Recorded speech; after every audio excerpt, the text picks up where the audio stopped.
Hello everyone and welcome to my channel. मेरा नाम है वरुण कुमार और मैं हूं आप लोगों का इंडियन बिलियनेयर। तो आरबीआई ने रिलीज कर दिया है सोवरिन गोल्ड बॉन्ड सीरीज 12 का इशू प्राइस। ये जो सीरीज 12 है ये 2020-2021 का लास्ट सीरीज होगा, यानी कि नेक्स्ट जब भी हमें अगर सीरीज मिलेगा तो वो होगा आपका 2021-2022 के लिए। ये प्राइस जो है इस बार काफ़ी इंटरेस्टिंग आया है। आप कब से कब खरीद सकते हैं और क्या है प्राइस, थोड़ी देर में हम सब कुछ डिस्कस करेंगे। आइए वीडियो को स्टार्ट करते हैं।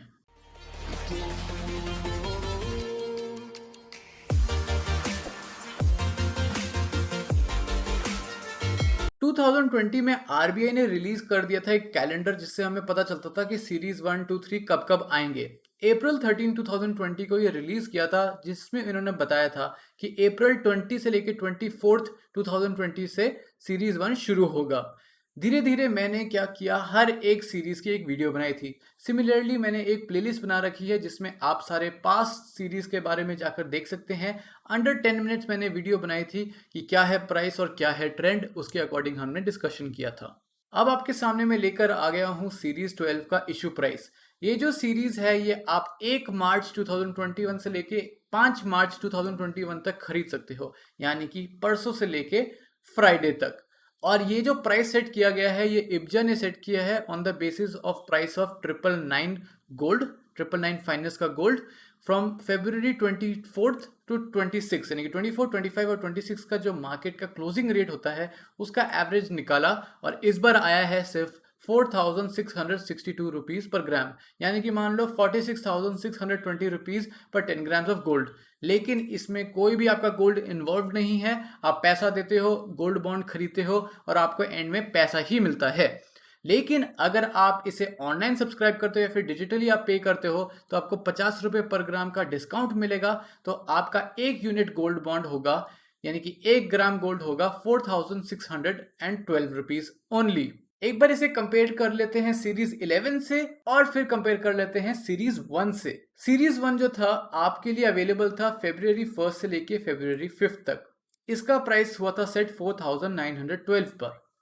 अगर आप 4912 पे खरीद चुके हैं, अब आपको लग रहा होगा ये तो नीचे चला गया और हम तो सोच रहे थे ऊपर जाएगा। ये जरूर ध्यान दें, जब भी आप गोल्ड ले रहे होते हैं तो ये लॉन्ग टर्म के लिए होता है। अगर आप सोवरिन गोल्ड बॉन्ड को फिजिकल के तरीके में खरीदते हैं तो फिर आपको उसे कम से come let's say 5 years hold करना पड़ता है और 8 इयर्स मैक्सिमम।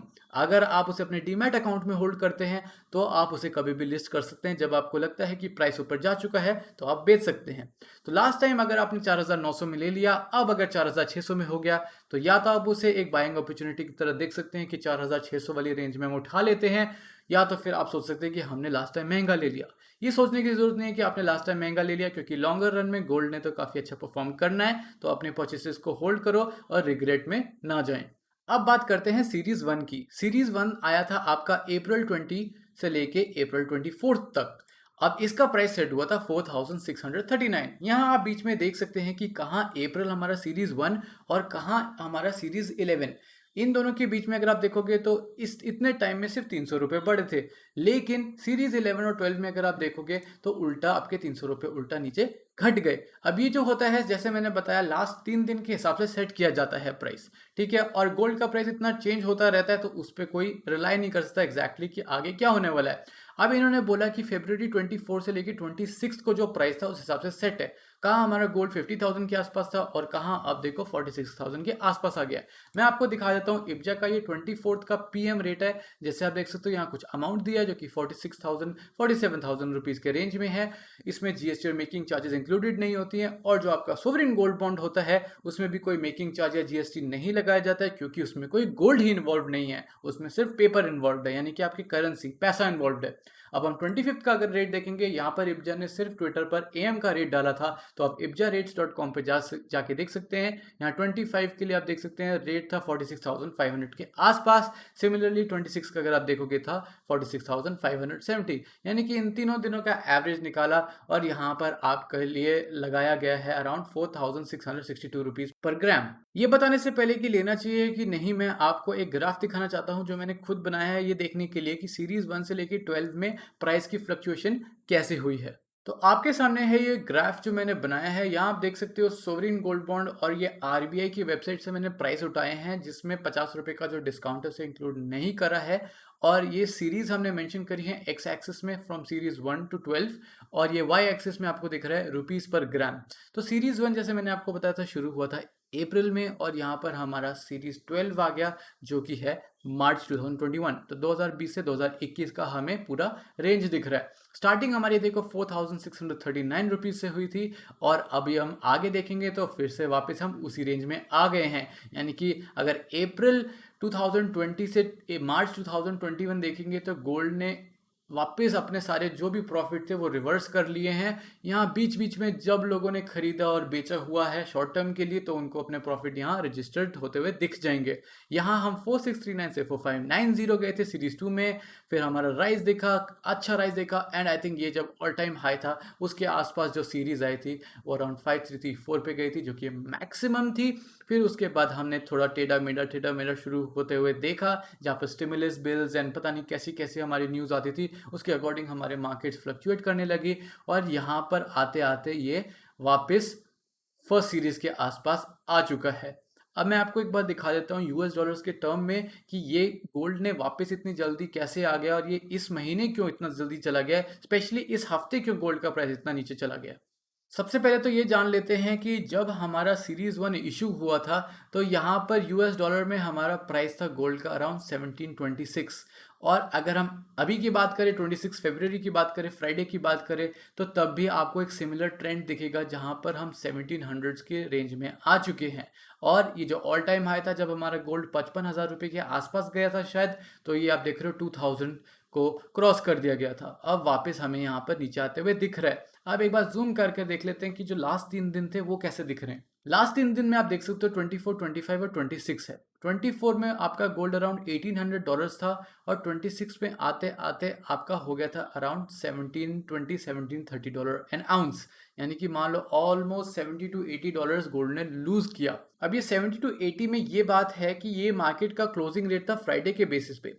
फ्राइडे में जब मार्केट क्लोज हुई थी तो हमारे यहाँ पर इंडिया की मार्केट तो उससे काफ़ी घंटा पहले क्लोज हो गई थी। मान लो जब गोल्ड हमारा ऑलमोस्ट 1750 1760 पर आउंस पे था, शायद तब हमारी इंडियन मार्केट क्लोज हो गई थी। उस हिसाब से हमारा सोवरिन गोल्ड बॉन्ड का प्राइस भी सेट हो गया था। अब मार्केट अगर डाउनफॉल ट्रेंड में है और मंडे को ये और नीचे जाता है, तो इसका मतलब है कि जो सोवरिन गोल्ड बॉन्ड है या फिर उसकी जो वैल्यू 46,000 है, गोल्ड का रेट अगर उससे नीचे जाता है, लेट्स अज्यूम 45,000 पे जाता है, और वो फिर गिरता जाता है, तो इसका मतलब है आपके पास टाइम है रुकने का, देखने का, सोचने का कि यहाँ पर हमें क्या करना चाहिए। अगर गोल्ड और नीचे जाता हमें दिखता है फिर, और आपको फिजिकल गोल्ड जो है वो सोवरिन गोल्ड बॉन्ड से भी सस्ता पड़ता है, तो फिर आपके पास अपॉर्चुनिटी होती है कि आप फिजिकल गोल्ड को खरीद लो। सिंस आपका सोवरिन गोल्ड बॉन्ड मंडे से लेके फ्राइडे तक आपके लिए अवेलेबल है, तो आप मान लो कि वेडनेसडे तक सोच लो या फिर मान लो थर्सडे तक सोच लो, आपकी मर्जी है, उसके अकॉर्डिंग आप डिसीजन ले सकते हो। लेकिन अगर आपने उसको ट्रेडिंग के लिए अपने अकाउंट में ही रखना है, डीमैट अकाउंट में, तो फिर आप उससे इस प्राइस में भी खरीद सकते हो, और उस हिसाब से आप अपने आगे की प्लानिंग कर सकते हो। तो ये लास्ट 3 दिनों में गोल्ड का प्राइस इतना ज़्यादा कैसे गिर गया? ऐसे कहते हैं कि एक जो मेजर ट्रिगर था वो ये था कि यूएस का जो 10 ईयर ट्रेजरी यील्ड है वो राइज कर गई, जो कि कहा जा रहा है कि 1 ईयर हाई पे आ चुकी है ऑफ 1.6%। और दूसरी चीज़ ये कहा जा रही थी कि यूएस डॉलर स्ट्रांग हो चुका है। और एक और चीज़ जो थी, जो मेन मुझे लग रही है, वो ये है कि काफ़ी लोगों ने सेलिंग कर लिया शुरू कर दिया था, यानी कि सेल ऑफ शुरू हो गया था। जब मेजर सेल ऑफ होने शुरू हो जाता है तो ऑब्वियसली सरप्लस हो जाता है, तो वहाँ पर गोल्ड का प्राइस भी आपका नीचे गिरना शुरू हो जाता है। और ऐसा एक्सपेक्ट किया जा रहा है कि मे बी आने वाले दिनों में और सेल ऑफ चलता रहे, यानी कि गोल्ड का प्राइस नीचे स्लिप कर सकता है। कितना स्लिप करेगा इसके बारे में तो एग्जैक्टली हमारे पास इन्फॉर्मेशन नहीं है। हम तो डेली मार्केट के हिसाब से जैसे एनालाइज कर सकते हैं या देख सकते हैं, मार्केट करंट मार्केट प्राइस को देखेंगे, उसके हिसाब से आप रिएक्ट कर सकते हो।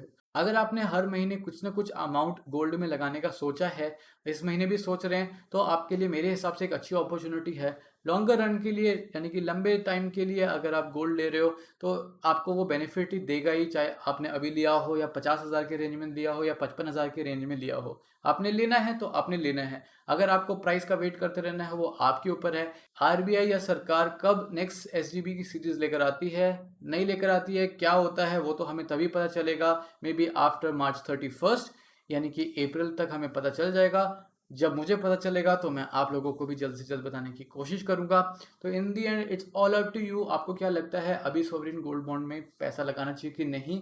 अगर मुझे लगाना होता तो मैं शायद लगा देता, और नीचे जाता तो मुझे और अपॉर्चुनिटी मिल जाती ज़्यादा यूनिट्स खरीदने की। तो it's all up to you, अगर आपके पास फिजिकल गोल्ड है तो आप ज़रूर एसजीबी में इन्वेस्ट करें। अगर आप सिर्फ पैसा कमाने के लिए आए हैं तो आप एसजीबी में इन्वेस्ट करें। अगर आपको वेल्थ बढ़ानी है, अगर आपको अपने पोजीशन में रखना है गोल्ड, आपको सिक्योरिटी इंश्योरेंस चाहिए, तो मैं आपको हाईली रिकमेंड करूंगा कि पहले आप फिजिकल गोल्ड अपने इन्वेस्टमेंट पोर्टफोलियो में डालें और उसके बाद ये एसजीबी जैसे इंस्ट्रूमेंट्स को देखें और आगे एक्सप्लोर करें। डेट ऑफ इश्यूएंस की मैं इस बार बात नहीं करूंगा क्योंकि पास्ट में मुझे सबसे ज़्यादा क्वेरी यही आती है, हमने सोवरिन गोल्ड बॉन्ड तो खरीद लिया लेकिन हमें तो सर्टिफिकेट मिला ही नहीं, डेट ऑफ इश्यूएंस चली जा चुकी है। इसका जवाब आरबीआई के पास भी नहीं है, अगर तो मेरे पास तो बिल्कुल नहीं होगा, इसलिए मैं इस पर कमेंट नहीं करना चाहूँगा। मैं तो आपको यही बोलता हूँ कि sgb@rbi.org.in को ईमेल करो और अपनी क्वेरी सॉल्व करो, क्योंकि वही रिप्लाई करेंगे। बैंक को भी कुछ आइडिया नहीं होता इन स्कीम्स के बारे में, तो वही आपको हेल्प कर सकते हैं अगर आपको वो रिप्लाई कर देते हैं। अगर आपको आज की ये वीडियो अच्छी लगी है then please make sure to hit the like button. We are almost at 30,000 subscribers, so do comment your thoughts on SGB series 12। क्या लगता है आप अभी भी होल्ड करेंगे या फिर इस बार आई थिंक आपने अच्छा अमाउंट इस पे लगा देना है? और शेयर करें इस वीडियो को अपने फ्रेंड्स एंड फैमिली के साथ जिनको पता चलेगा कि एसजीबी सीरीज 11 जो कि लास्ट सीरीज है फॉर 2020-2021, उनके बारे में उनको आइडिया मिल सकता है। अगर उनको लेना था तो अब उनके लिए शायद ये मौका सही हो सकता है। और इन दी एंड प्लीज सब्सक्राइब करें मेरे चैनल को, बेल आइकन को क्लिक कर लें नोटिफिकेशंस के लिए। सो इन the and, thanks for watching.